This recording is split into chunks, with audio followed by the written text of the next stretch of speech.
Tokyo AP, President Donald Trump on Monday refused to rule out eventual military action against North Korea and declared that the United States will not stand for Pyongyang menacing America or its allies. In his first stop of an extended trip in Asia, Trump stood with Japanese Prime Minister Shinzo Abe at a news conference and suggested the United States will arm Japan, much as the United States has done with allies in the Middle East like Saudi Arabia. He did not deny reports that he has expressed frustration that Japan did not shoot down a ballistic missile North Korea recently fired over its territory. He will shoot them out of the sky when he completes the purchase of lots of additional military equipment from the United States, Trump said of Abe. He will easily shoot them out of the sky. Japan, under its war-announcing constitution, can shoot down a missile only when it is aimed at the country or in case debris are falling onto its territory. Some hawkish members of Abe's Liberal Democratic Party say that it may be possible to shoot down a missile headed toward Guam in case it causes existential threat to the U.S. as Japan's ally, but experts say that is questionable. Trump's trip abroad comes amid dismal ratings among voters for the first-time president and questions about whether he can handle the nuclear standoff with North Korea. Standing in an Asia capital in range of North Korea's missiles, Trump defended his fiery language, declaring Pyongyang a threat to the civilized world. Some people say my rhetoric is very strong, but look what has happened with very weak rhetoric in the last 25 years, said Trump with Abe at the news conference.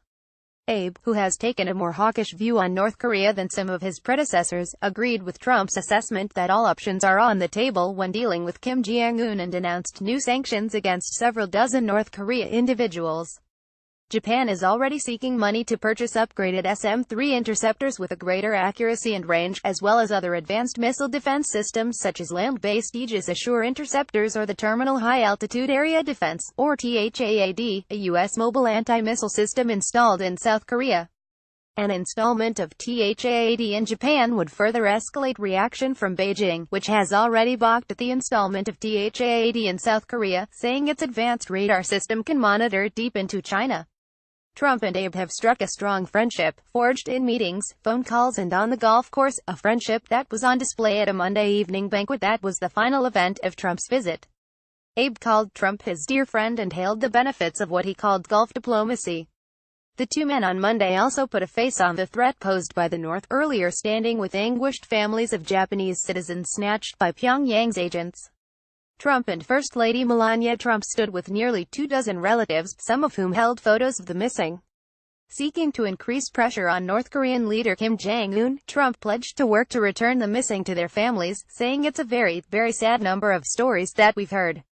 North Korea has acknowledged apprehending 13 Japanese in the 1970s and 1980s, but claims they all died or have been released. But in Japan, where grieving relatives of the abducted have become a symbol of heartbreak on the scale of American POW families, the government insists many more were taken.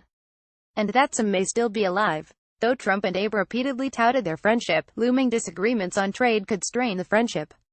Trump complained Monday that Japan had been winning for decades and rebuked the current relationship, saying the trade deals were not fair and not open. He told a group of American and Japanese business leaders the United States was open for business, but he wanted to reshape the nation's trade relationship, though he did not say how he would cut the trade deficit with Japan, which totaled nearly $70 billion last year. He also downplayed the potentially contentious nature of the negotiations, though the Japanese government has not shown much appetite for striking a new bilateral trade agreement. Tokyo had pushed to preserve the Trans-Pacific Partnership, which Trump has abandoned. We will have more trade than anybody ever thought under TPP. That I can tell you, Trump said. He said the multinational agreement was not the right deal for the United States and that while probably some of you in this room disagree, ultimately it'll be proven to be right. Abe, for his part, publicly deflected questions about trade. Japan orchestrated a lavish formal welcome for the Trumps, complete with military honor guard and an audience with Japan's Emperor Akihito and his wife, Empress Michiko, at the Imperial Palace. As part of the pageantry, Trump and Abe took part in a traditional feeding of koi in a pond Monday. At first, both leaders spooned out small amounts of feed into the pond below. Abe then lightly tossed the remainder of his box into the pond below, while Trump more theatrically dumped the rest of his box down to the fish. Abe laughed.